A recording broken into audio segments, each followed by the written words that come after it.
Hello and welcome to Jupiter Informatics. I am Deepak Kumar, PGT Maths and PGT Computer. तो जैसा कि हमने start किया था IIT JEE NDA और CUET जैसे एग्ज़ाम के लिए मैथ्स का कोर्स, उसमें हमने रियल वैल्यूड फंक्शंस को सबसे पहला स्टार्ट किया था, चूँकि ये एक फंडामेंटल है बाकी के चैप्टर्स जो पढ़ने वाले हैं अपन उसका। कुछ फंक्शंस के बारे में हमने सीखा भी था, आज हम लोग कुछ फंक्शंस के बारे में और सीखेंगे। तो आज का जो इम्पोर्टेंट फंक्शन है that is the logarithmic function. चलिए थोड़ा समझते हैं लॉगरिथमिक फंक्शन क्या होता है उसके बारे में। लॉगरिथमिक फंक्शन को हम लोग शॉर्ट में लॉग भी बोलते हैं, ठीक है।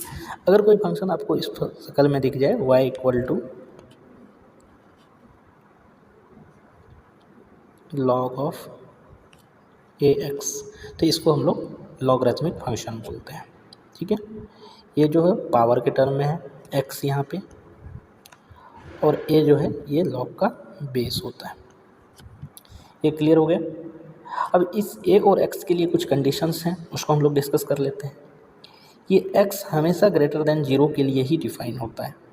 लॉग को डिफ़ाइन करने के लिए x हमेशा क्या होता है, ग्रेटर देन 0 होता है, और a भी ग्रेटर देन 0 होता है, लेकिन एक और कंडीशन है कि a 1 नहीं हो सकता। तो ये 3 कंडीशंस हैं जिसके हेल्प से लॉग को डिफ़ाइन किया जा सकता है, ठीक है। अगर मैं अब यहाँ से कंडीशंस आप देखेंगे तो हमको 2 ग्रुप मिल रहे हैं लॉग के। एक तो a का वैल्यू 0 से 1 तक हो जाए, या a का वैल्यू 1 से ग्रेटर हो जाए। तो दोनों केस में हमको ग्राफ समझ में आनी चाहिए। अगर 0 से 1 के बीच में a का वैल्यू है तो x का वैल्यू इंक्रीज होने पे y का वैल्यू डिक्रीज होता है। चलिए ग्राफ से समझते हैं। अगर 0 से 1 तक के बीच a का वैल्यू है तो x का वैल्यू जैसे जैसे बढ़ेगा हमारा ग्राफ डिक्रीज होगा। ये कुछ इस तरह के ग्राफ आएंगे, और वहीं पे अगर मैं बात करूं एक ग्रेटर देन 0 होगा तो हमारा ग्राफ कुछ इस तरह से जाएगा। x का वैल्यू इंक्रीज होने पे ग्राफ की वैल्यू इंक्रीज होगी। यहाँ जो आप कट पॉइंट देख रहे हैं ये पॉइंट एक्चुअली 1 है, मतलब लॉग 1 जो है हमेशा 0 होता है, इस चीज़ को याद रखना है। तो ये थे ग्राफिकल रिप्रेजेंटेशन ग्राफ लॉग के, और ये कुछ कंडीशंस हैं जिसको आपको याद रखना है। चलिए अब हम लोग कुछ प्रॉपर्टीज़ देखते हैं लॉगरिथमिक फंक्शन की। तो ये कुछ लिस्ट है जिसमें मैं आपको एक एक करके समझाता हूँ कि इस प्रॉपर्टी का क्या मतलब है। जैसा कि फर्स्ट प्रॉपर्टी आप लोग देख सकते हैं, अगर लॉग में अगर ई बेस है, अगर लॉग में ई बेस है तो ये नेचुरल लॉग कहलाता है। इसको हम लोग नेचुरल लॉग ln से भी रिप्रेजेंट करते हैं, ln से। तो ln ए बी अगर है तो हम इसको ln a plus ln b भी लिखते हैं। ln से कन्फ्यूज नहीं होना है, ये नेचुरल लॉग है। नेचुरल लॉग का मतलब अगर लॉग का बेस को ई कर दिया जाए तो ये नेचुरल लॉग बन जाता है। उसी तरह जस्ट इसका उल्टा आप लोग देख सकते हैं, अगर ये डिवाइड में है तो ये माइनस में चला जाता है। अगर log a to the power m के फॉर्म में है, ये बेस कुछ भी हो सकता है, यहाँ बेस इन्होंने e लिया है नेचुरल लॉग के केस में। तो ये m जो आपको यहाँ पावर में दिख रहा है वो मल्टीप्लाई में आ जाता है, तो log a। तो ये थर्ड वाली प्रॉपर्टी है।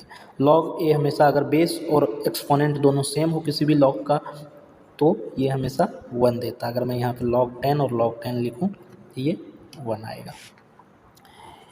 इसके बाद log b m पर पावर a है, इसको 1/m और log a के फॉर्म में लिखा जा सकता है। तो ये सारी प्रॉपर्टी एक बार आप लोग गो थ्रू कर लें। चलिए और कुछ इम्पोर्टेंट प्रॉपर्टी पे आते हैं। हाँ, ये एक 7 इम्पोर्टेंट प्रॉपर्टी है। चलिए एक 7 को मैं थोड़ा सा डिटेल में समझाऊँ आप लोगों को। अगर कोई भी लॉग है जिसका बेस a है और एक्सपोनेंट b है तो हम लोग इसको चाहे तो log b एक अलग बेस लेकर के इसको ऐसे लिख सकते हैं। बस ध्यान ये रखना है कि अगर दो हमने इसको डिवीजन के फॉर्म में लिखा है तो दोनों जगह सेम बेस होने चाहिए, ठीक है। इसके बाद जो इम्पोर्टेंट प्रॉपर्टी है वो ये है, जो अगर कहीं पे आपको ऐसा दिख जाए ये log a x equal to y, तो इसका मतलब है जो x हमारा a raise to power y के फॉर्म में होगा। ये इम्पोर्टेंट है, ठीक है। मैंने बताया था x अगर यहाँ पे log a x greater than log a y है तो x ग्रेटर देन y होगा अगर a ग्रेटर देन 1 है, तो नॉर्मल केस है ये। लेकिन एक स्पेशल केस ये है कि अगर x लेस देन यहाँ पे y हो जाता है अगर a का वैल्यू 0 और 1 के बीच में है। ऐसा क्यों होता है, इसका लॉजिक मैंने ग्राफ में आप लोग को समझा दिया था। ठीक है, एज इट इज़ अगर आप 12 नंबर प्रॉपर्टी को देखेंगे तो यहाँ भी सेम केस है, 12 और 13 में भी सेम केस है। ठीक है, तो मे भी हमको लगता है लॉग आप लोग को समझ आ गया होगा, तो लॉग कैसे करते हैं। ठीक है, अब चलते हैं कुछ क्वेश्चंस के ऊपर लॉग से रिलेटेड और भी फंक्शंस से रिलेटेड जो हम लोग ऊपर डिस्कस कर चुके हैं। तो चलिए आते हैं क्वेश्चन के ऊपर। जैसा कि एक क्वेश्चन आपको दिख रहा होगा, तो find domain of F x.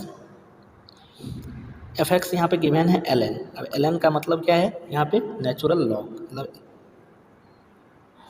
-2 3x plus x square. यहाँ पे ये इस तरह का फंक्शन है, मैं लिख देता हूँ फिर से, ln -2 + 3x minus x square. इसके डोमेन क्या होता है, x की वो सारी वैल्यू जिसके लिए ये फंक्शन पूरी तरह से डिफाइन हो उसको बोला जाता है डोमेन। तो जैसे कि मैं पहले ही बता चुका हूँ कि लॉग को डिफाइन होने के लिए ये जो है इसके एक्सपोनेंट वाला टर्म जो है ये हमेशा ग्रेटर देन 0 होता है। तो चलिए इसको हम लोग ग्रेटर देन 0 कर देते हैं।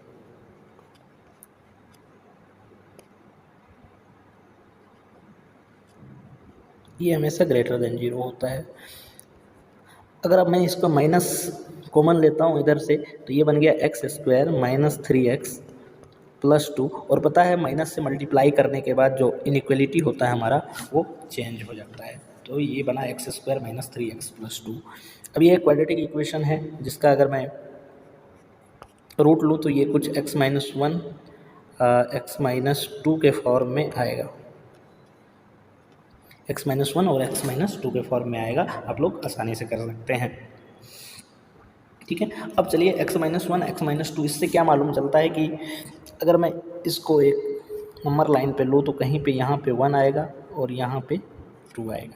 अगर ये x की वैल्यू x² का कोफिशिएंट पॉजिटिव है तो इधर का टर्म अपना पॉजिटिव होता है, नेगेटिव और पॉजिटिव। तो हमको मालूम है इधर -∞ है और इधर हमारा +∞ है। हमको 0 से ज़्यादा वाला टर्म लेना है। तो यहाँ से हम लोग बोल सकते हैं जी ये जो डोमेन होगा ये बिलोंग करेगा कहाँ से कहाँ तक, -∞ से 1, ठीक है, यूनियन 2 से इन्फिनिटी के बीच। इस फंक्शन का डोमेन यहाँ से क्लियर हो गया। चलिए एक और क्वेश्चन हम लोग देखते हैं इससे रिलेटेड। अगर हमको कुछ क्वेश्चंस इस तरह के मिल जाए, जहाँ पे एक क्वेश्चन और लेता हूँ मैं, e⁻1 / x² - 1।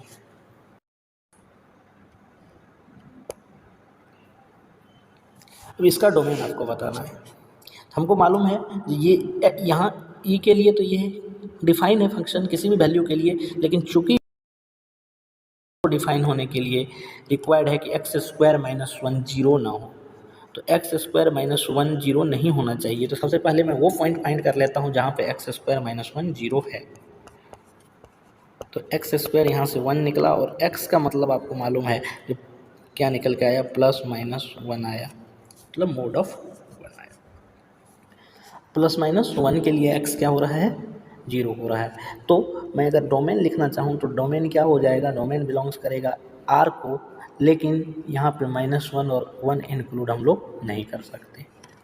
ठीक है, तो ये दो छोटे छोटे क्वेश्चंस थे जिसको हमने किया। चलिए अब एक थोड़ा अच्छे क्वेश्चंस को देखता हूँ।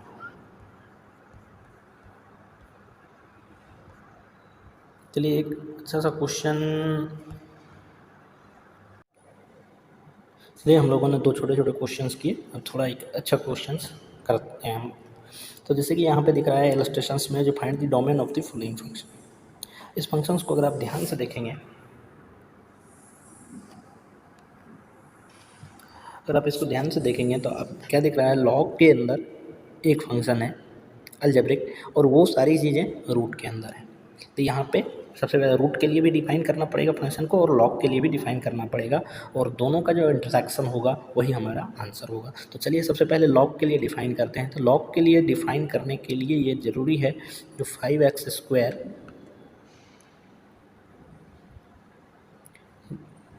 Sorry 5x not 5x square, 5x minus x square, 5x minus x square by 4 greater then 0 होना चाहिए, क्योंकि लॉग का हम लोग को मालूम है जो एक्सपोनेंट हमेशा ग्रेटर देन 0 होता है।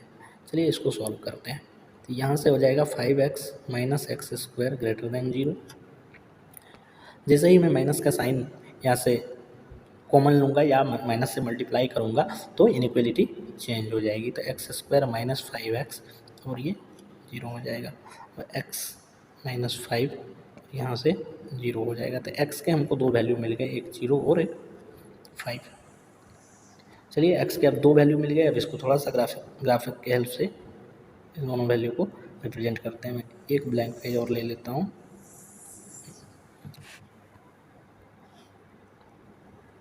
अब यहाँ पे कहीं 0 आएगा, यहाँ पे कहीं 5 आएगा। हमको मालूम था, चूँकि हमारा जो इक्वेशन था वो था x square minus 5x less than 0। तो x का जो कोफिशिएंट है वो पॉजिटिव है, तो मैं यहाँ पॉजिटिव, नेगेटिव और पॉजिटिव लूँगा। हमको चाहिए लेस देन 0 वाला पोर्शन, तो हमारा ये वाला आंसर है। यहाँ से हमको मालूम चल गया जो हमारा x बिलोंग करेगा 0 से 5 के बीच लॉग के लिए। अब चूँकि स्क्वायर रूट के लिए भी इन चीज़ों को डिफाइन करना है, तो चलिए अब स्क्वायर रूट के लिए डिफाइन करते हैं। स्क्वायर रूट के लिए log of 10 5x minus x square upon 4 ये ग्रेटर देन इक्वल टू 0 हो सकता है, क्योंकि स्क्वायर रूट के अंदर 0 या 0 से जो ग्रेटर नंबर है वही चीज़ें डिफाइन है। तो चलिए अब हम लोगों ने लॉग की प्रॉपर्टी के अकॉर्डिंग जानते हैं कि ये 10 यहाँ जैसे ही आएगा तो ये बेस बन जाएगा। तो यहाँ से 5x minus x square upon 4 greater than equal to 10 to the power 0 1 होता है। तो हमने यहाँ पे 1 लिख लिया।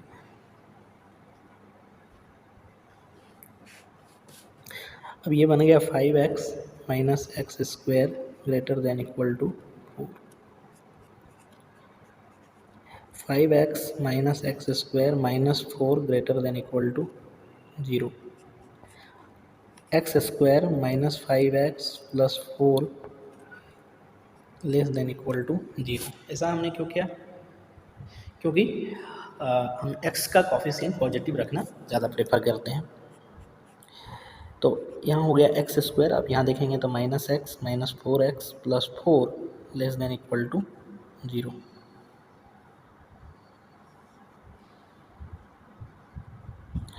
ठीक है, तो यहाँ से x हमने लिया तो x माइनस 1 और माइनस 4 लिया तो x माइनस 4। तो दो रूट मिल गए हमको 1 और 4। चलिए 1 और 4 के लिए भी देखता हूँ। तो यहाँ कहीं 1 आ रहा है और यहाँ कहीं 4 आ रहा है।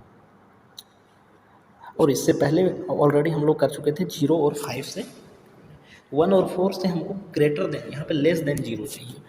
x का पॉजिटिव है तो पॉजिटिव नेगेटिव पॉजिटिव, तो हमारा आंसर ये 1 to 4 है। अब आप अगर इंटरसेक्शन देखेंगे तो 0 कहीं यहाँ है, 5 कहीं यहाँ है और ये पार्ट है हमारा। तो इस दोनों का इंटरसेक्शन पॉइंट 1 to 4 ही आ रहा है। तो इस जो फंक्शन अभी अभी आपने देखा इसका डोमेन हो जाएगा 1 to 4 के बीच में। तो आप लोगों ने सीखा कैसे हम लोग कम्प्लेक्स क्वेश्चंस के भी डोमेन निकालते हैं। अब नेक्स्ट लेक्चर में और ढेर सारे क्वेश्चंस को देखेंगे। तब तक के लिए थैंक यू एवरीबॉडी।